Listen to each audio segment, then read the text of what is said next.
In this video, we're going to talk about a new type of chi-squared test called a homogeneity of proportions test. So a homogeneity of proportions test, or a test for homogeneity, is used, much like a goodness of fit test, for claims about a single categorical variable. So just like our last test, you're going to see categories along the top of a table, and those categories represent the possible answers for a single categorical variable. The difference between a homogeneity test and a goodness of fit test is with goodness of fit, we were comparing observed real-world data to expected theoretical data. Here, we're comparing the observed data for two different populations, meaning I am collecting data for that single categorical variable from two different groups, and I'm comparing those two different groups. Are those two different populations giving the same distribution or different distributions? So there are going to be some similarities to the chi-squared test here and some important differences, because with goodness of fit, it was a single categorical variable with a single sample. Now it is a single categorical variable with two samples. So let's go ahead and break this test down really quick. State steps going to feel very similar. Define your variable of interest. What is that categorical variable you're looking at? Define your hypotheses. Distribution for group 1 equals distribution for group 2. Distribution for group 1 does not equal distribution for group 2. You should make a two-way table of the observed frequencies. So instead of observed versus expected, now it's going to be a row of observed for sample 1 and a row of observed for sample 2. And then you're going to calculate the corresponding expected frequencies. And you can do this by hand, or you can do it with a calculator. I'm going to show you how to do it with a calculator in a minute. I prefer the calculator method. If you are doing it by hand, for each box in your two-way table, you need to calculate row total times column total over table total. And it is an unpleasant process. I will show you what it looks like for one of our examples, so you've seen it, but I would strongly recommend using your calculator's function to do it. If you use your calculator, all you need to do then is write down those expected frequencies. For plan, identify the test for homogeneity, perform that same check. All of those expected frequencies should be 5 or greater. For the do, similar idea. We're grabbing a calculator function to find test statistic and p-value, and we're drawing and labeling our chi-square curve. You'll notice the formula for the degrees of freedom and the test statistic are the same as the goodness of fit test, because our two-way table looks the same. It has that same structure. Categorical variable possible answers along the top, 2 rows. The difference is those 2 rows are now sample 1, sample 2 instead of observed versus expected. But the do stage is going to feel very similar. You need to know your degrees of freedom. You should jot that down. The test statistic will be spit out by your calculator. And then your conclude will be exactly the same as every other hypothesis test. Sentence regarding the null, sentence addressing the claim as stated in the problem. Let's go ahead and look at some of the nitty-gritty details of how this is going to work in terms of technology. First, we have a unique problem. Because we now have a two-way table of observed values, and then a corresponding two-way table of expected values, we need to use something called a matrix. In order to enter a two-way table of observed values, we're going to use the matrix edit menu on the TI-84. So you're going to press second and then x to the minus 1 and go over to edit. And then you're going to enter your observed values in matrix A. You're going to hit enter. It's going to pull up matrix A. You're going to tell it the number of rows to enter, the number of columns, press enter, and then you're going to enter the observed frequencies box by box as they appear in the two-way table. And you're going to enter them like you would read a book. You're going to go from left to right, top to bottom. If you're doing this in GeoGebra, it looks a little different. GeoGebra treats matrices as lists of lists. So you're going to enter a matrix into GeoGebra. You give it a name. For observed, we're going to call it A equals, and then curly brackets for the matrix, and then curly brackets for the list that represents the first row, comma, curly brackets for the list that represents the second row. I'm going to use each of these once in our example so you can see them both. That's probably the hardest part of this process, is remembering how to get the data in a calculator. Once it's in, very similar to GOF, get the observed frequencies in the calculator, stats, test, and this time we want chi-squared test instead of chi-squared GOF. It's going to ask you where your observed are, and it should default to A. So as long as you put your observed frequencies where I told you to, you shouldn't need to change this. It's going to default for the expected to be calculated and put into B. This is an output, not an input. It is telling you it's going to put the expected values in B. Notice it doesn't ask for degrees of freedom because it can figure it out from the matrix that you give it. When you press calculate or graph, matrix B auto-populates with the expected values using that formula that I gave you. So what you're going to do is feed in the observed and then let the calculator give you the expected.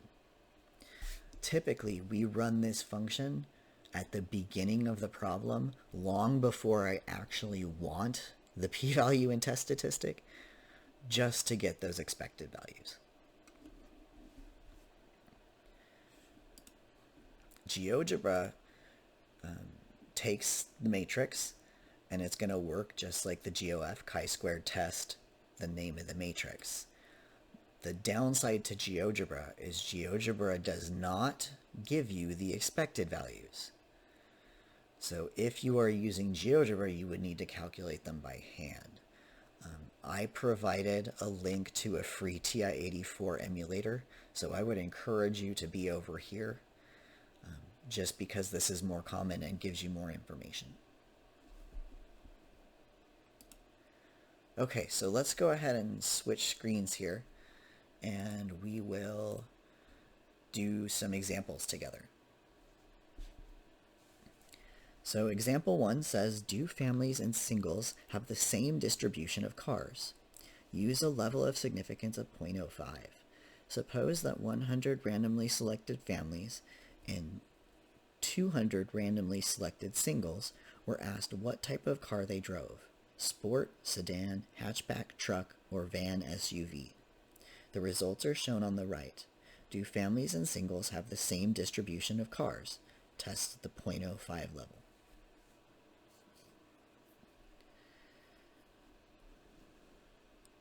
So let's go ahead and start our process.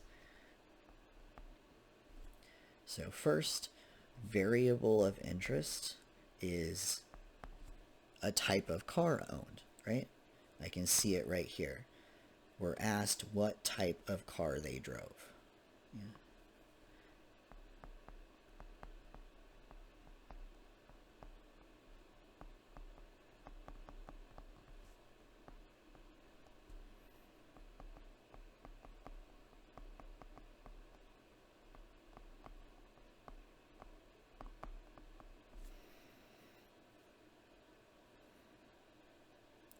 need my hypotheses, so null and alternative.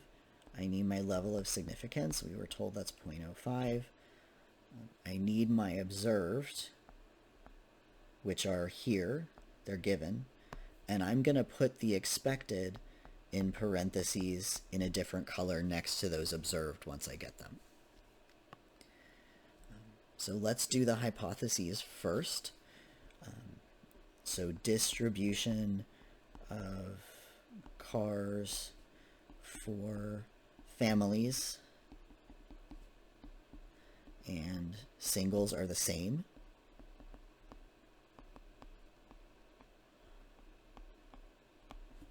Right? The null is a statement of equality. They match. And then the alternative is that those distributions are different. One or more categories, they do not have matching distribution frequencies. All right, so let's go ahead and figure out those expected.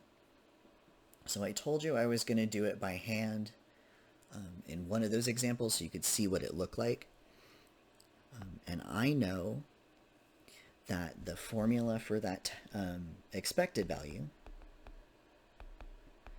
is row total times column total over total total. So I need the row total and column total and the total total.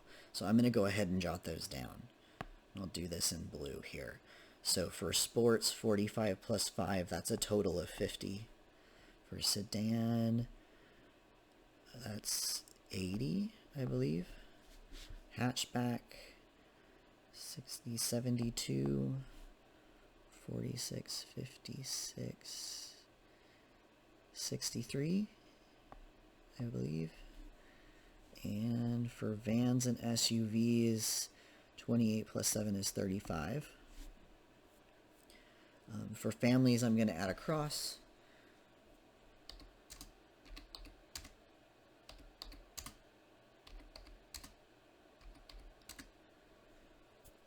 Maybe, if I can get my calculator cooperating.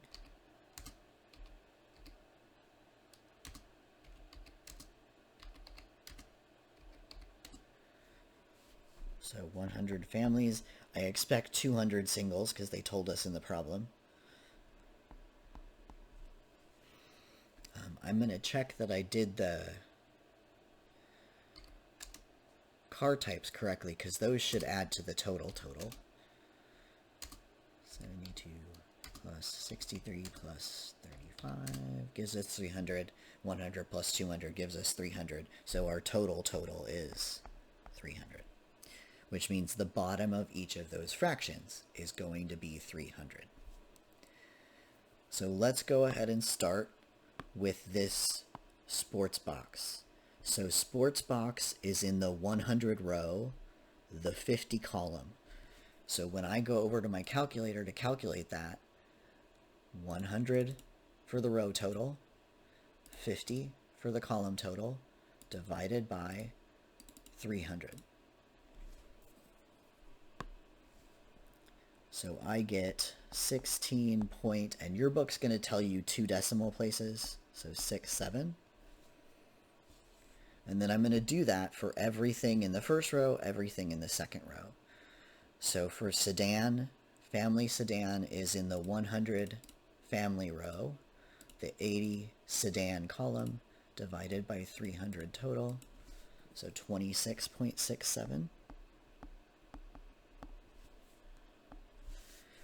Hatchback is in the 100 family row, the 72 hatchback column, 300, and I get exactly 24. I'm going to go ahead and calculate the rest of these off screen. I would encourage you to apply that formula and calculate those manually as well, and check that you get the same values that I do. So you can see that I've completed those expected value calculations. Please check, make sure I did that right. And my next step is the plan step. I'm comparing a single categorical variable for two different groups. That's homogeneity test.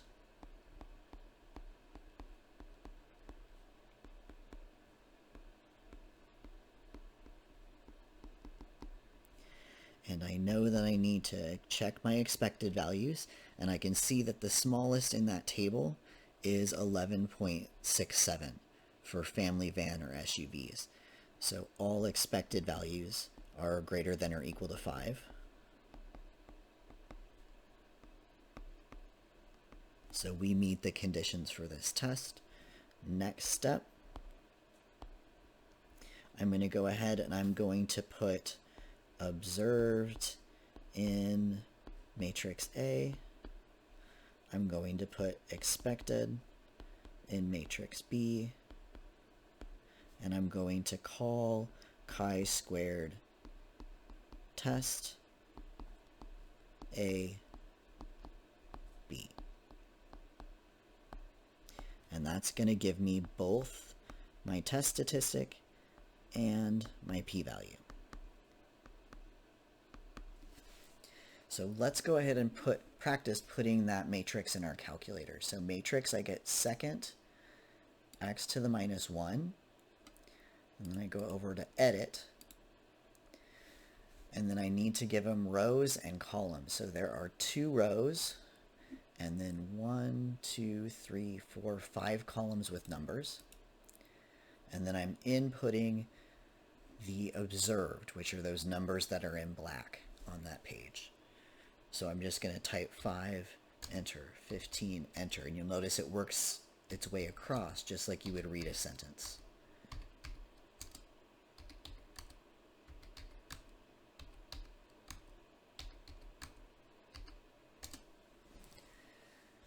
We check our matrix data is there. Now we go stat, tests, all the way to C, chi-squared test. And you'll notice it defaults. So I shouldn't have to touch anything for this test. I'm just going to go down to draw. And it gives me a test statistic of 62.91. And it gives me a p-value of approximately 0.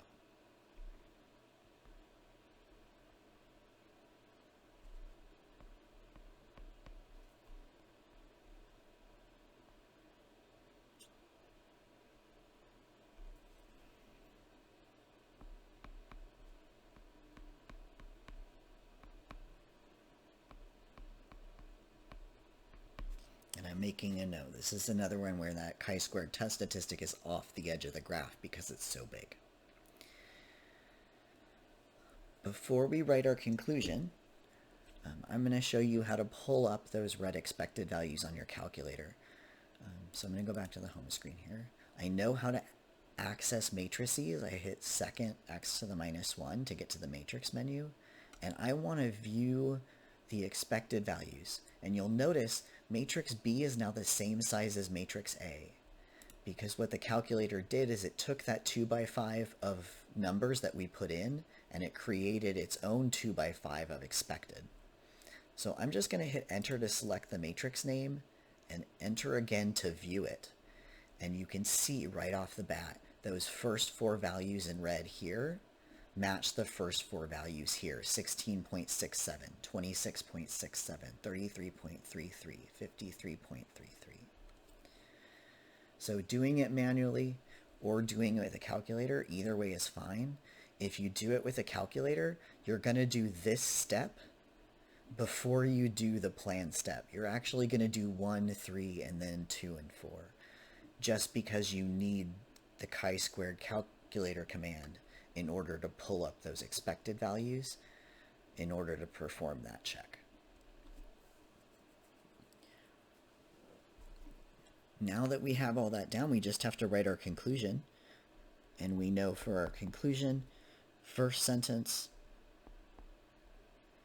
because p-val equals 0 is less than our alpha of 0.05.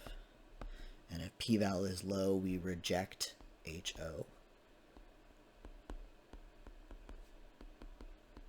So So we're rejecting the null hypothesis. For the second sentence, I need to look at what the claim is in the problem. So the last sentence down here, the results are shown to the right. Do families and signals have the same distribution? So the null was my claim. And if I'm rejecting the null, I have enough evidence to reject that claim that they have the same.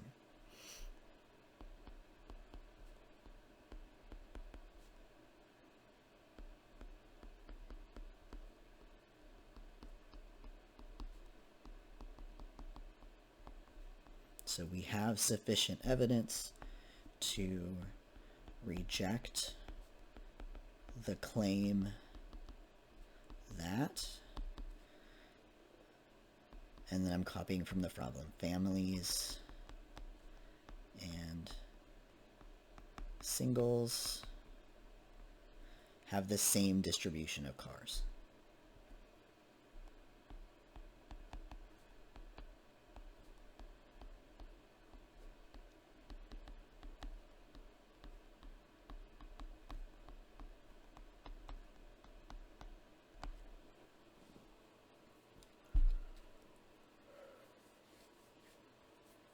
All right, let's go ahead and do another example. So for our next example, it says Ivy League schools receive many applications, but only some can be accepted. At the right, schools listed in, at the schools listed in on the right, two types of applications are accepted, regular and early decision. We want to know if the number of regular applications accepted follows the same distribution as the number of early applications accepted. State the null and alternative hypotheses, the degrees of freedom, and the test statistic. Sketch the graph of the p-value and draw a conclusion about the test of homogeneity. So they're asking us to do a hypothesis test for a claim about homogeneity of proportions. And they were nice in that last sentence specifically told us the type of test. So we'll go ahead and start the same way we always do. Our variable is, in this case, looking at the categorical variable. My categories are here. So my categories are actually the Ivy League school.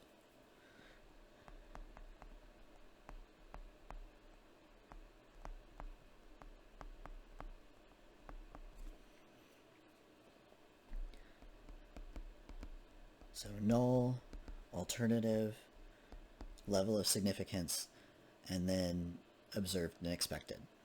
So null is the regular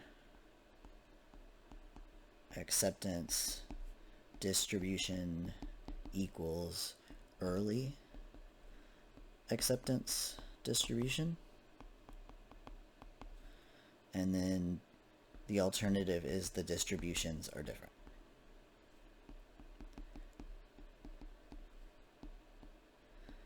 And notice I'm shortening this a lot, right? This is a little messy and I'm using shorthand because I'm trying to make a fast video. You should take the time to write those out on your homework and on your tests, yeah?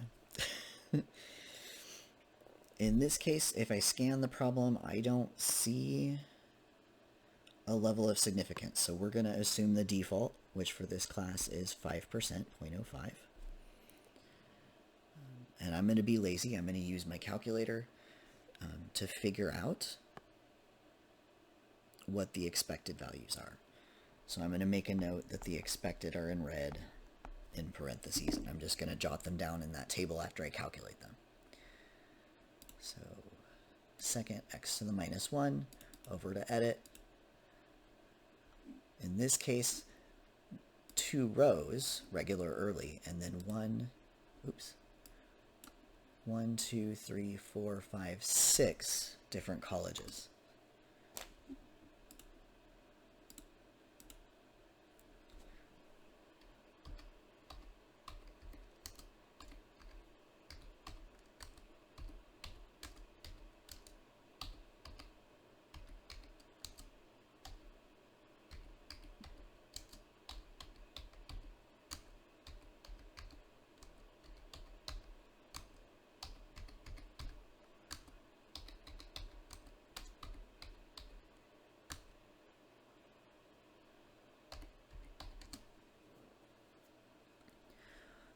I know in order to get the expected, I have to run the chi-squared test. So stat test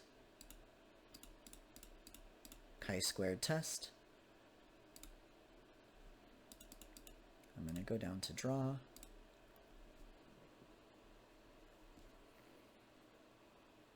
And off to the side here, I'm going to write down that information that I need later. So I know my chi-squared test statistic is 430.06.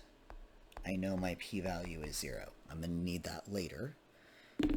And then I'm going to go home and open up that matrix menu and take a look at matrix B.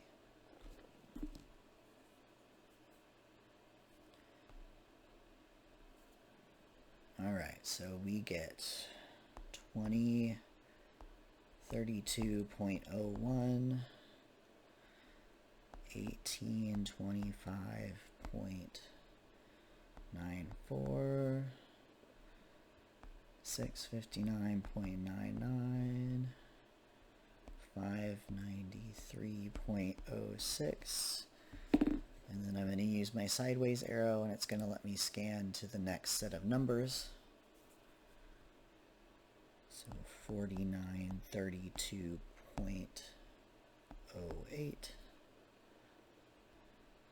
1601.92, and then 1644.03, 533.97. We get 2928.75 and 951.25. And then the last one we get 1514.19 and 491.81.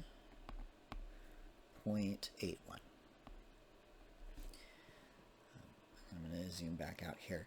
Looking at the red, the expected, versus those numbers in black, which are my observed, there are some of those boxes where I see pretty sizable differences. This last box, particularly for the early acceptance for Yale, my observed was 761 applications. My expected was under 500. That's a pretty big difference. My early acceptance rate for Cornell, that's another big difference. My observed was 1228. My expected was 1600. So there are a couple of these boxes where they're close, but there's also a couple where there's glaring differences. So the fact that I got a big test statistic and a small p-value, the fact that I'm going to reject my null is not surprising, because I can see that there are some glaring differences between regular and early in terms of expected versus observed.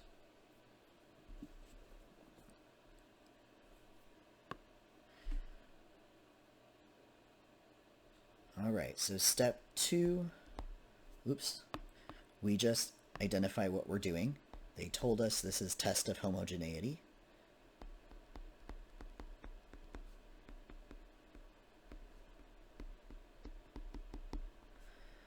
I know I need to check expected values. Expected vals are all greater than 12, much greater than, or not 12, 5, sorry. Much greater than 5. For 3, I know that I put my observed into matrix A. I put my expected into matrix B. And then I called chi-squared test AB.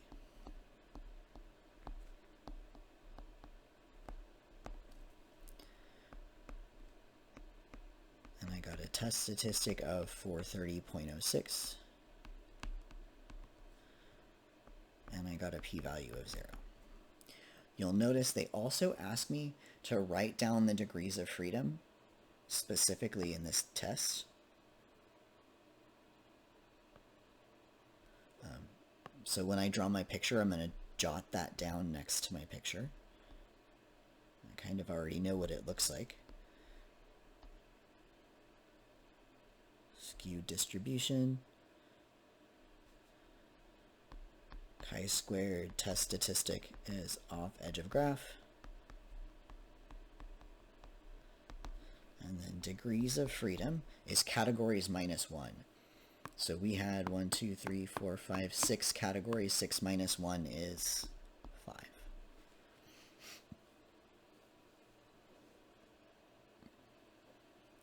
So last step, we write our conclusion. Because p equals 0 is less than significance level of 0.05, p-value is low, we reject HO.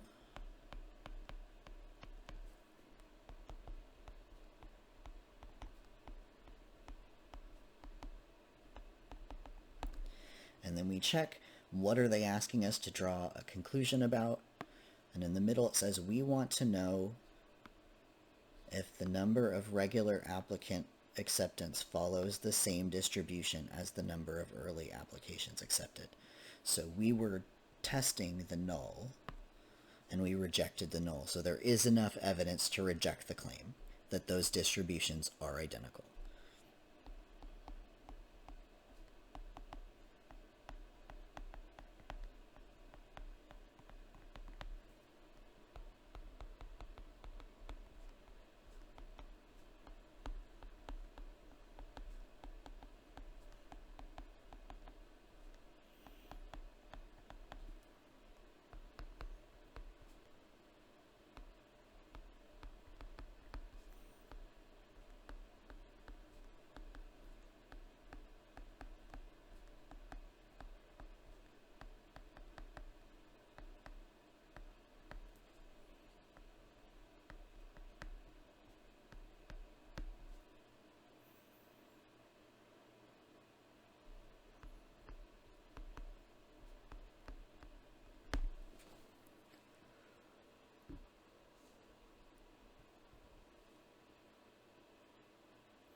All right, I'd like to really quick show you what this expected matrix and the function call in GeoGebra looks like before I cut this video short. So give me just a second to pull up a new window here.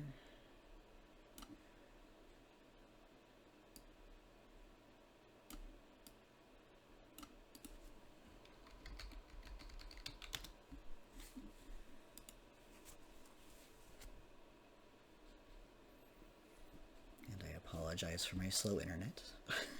I want to make sure that I'm on graphing, and I'm going to expand this here. So to enter the observed in a matrix is a list of lists. So I give the list a name, curly brackets for the matrix itself, and then curly brackets for the list for the first row. So my first row is 2115, comma 1792, comma 5306, comma 1734, comma 2685, comma 1245. And then I'm going to come out of that first row list, do a comma, and then curly brackets for that second row. And then I repeat the process, 577, comma 627, comma, all the way down that row.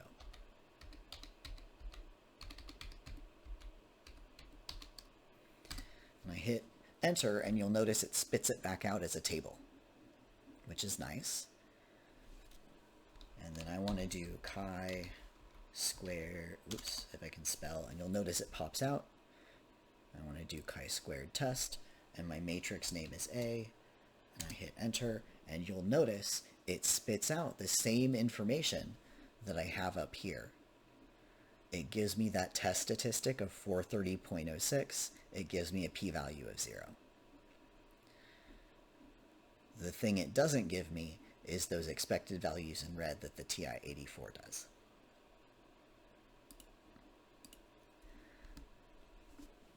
All right, if you have any questions on how to perform a test for homogeneity, feel free to send me an email or drop by my office hours on Tuesday or Thursday. Otherwise, I will see you in my next video.